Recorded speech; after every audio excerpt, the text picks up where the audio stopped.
సరిగ్గా అప్పుడు నా వయసు 10 సంవత్సరాలు. అడవిలోకి పండ్లకెళ్ళాం. అప్పుడేదో వింత వింత శబ్దాలు మాకు వినపడుతున్నాయి. చాలా భయంగా ఉంది. చుట్టుపక్కల ఏమీ కనిపించలేదు. కానీ రకరకాల గొంతులు మాకు వినపడుతున్నాయి. చాలా భయమేసింది. అటూ ఇటూ చూశాం.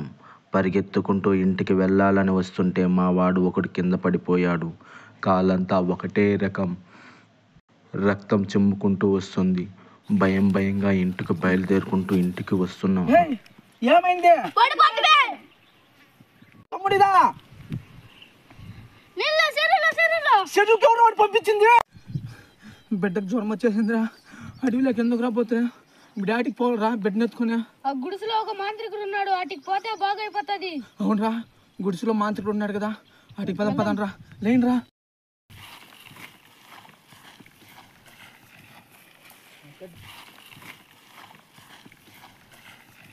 పెద్దలు తెలియకుండా అడవిలోకి పోయినారు స్వామి. ఆడు ఏ పిశాచి దెయ్యం ఏ పిచ్చిందో తెలదు. ఒళ్ళు కాలిపోతాను స్వామి, చేపట్టి చూడండి స్వామి.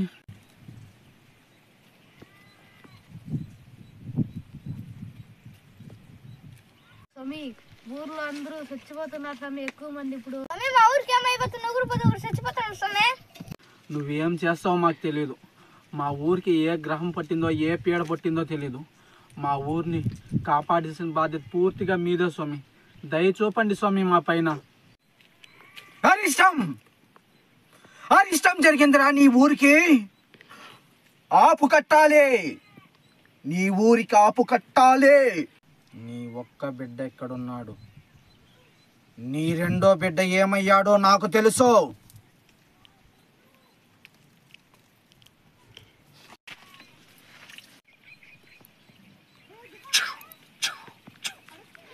ఈ రాత్రి వరకు నీ బిడ్డకి ఏ భయం లేదు. రేపు ఆ అమ్మవారిని వేడుకోండి. ఆ మారమ్మ తల్లే నీ బిడ్డను కాపాడాలి. ఆలస్యం చెయ్యకండ్రా, లే.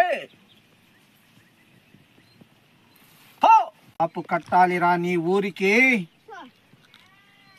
నేను నా తల్లికి విన్నవించుకుంటాను. ఈట నుంచి వెళ్ళిపోండి.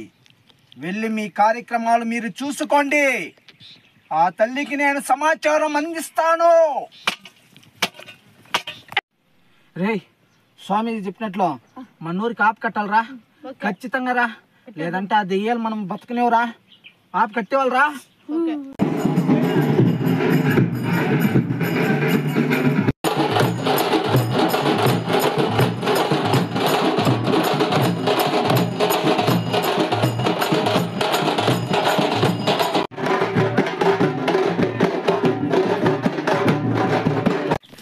నా తల్లి మారమ్మ పాదం మోపగానే ఆ పిశాచాలు పరిగెత్తుకుంటూ అడవిలోకి వెళ్ళిపోయాయి.